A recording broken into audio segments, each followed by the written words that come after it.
Kain tayo, guys. Yan, ulam for today. Siyempre, hindi mawawala yung kanin.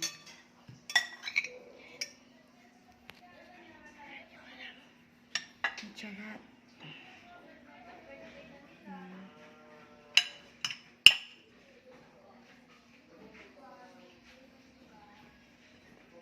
Masarap yun, guys. Ayan.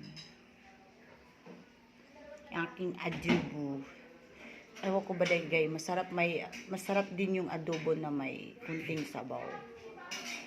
Ayan. Tapos ito yung aking partner. At ito po yung aking kanin. So, ayan.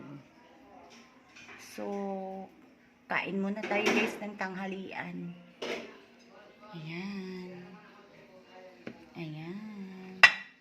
Thanks for watching. Don't forget to like and share. Babu.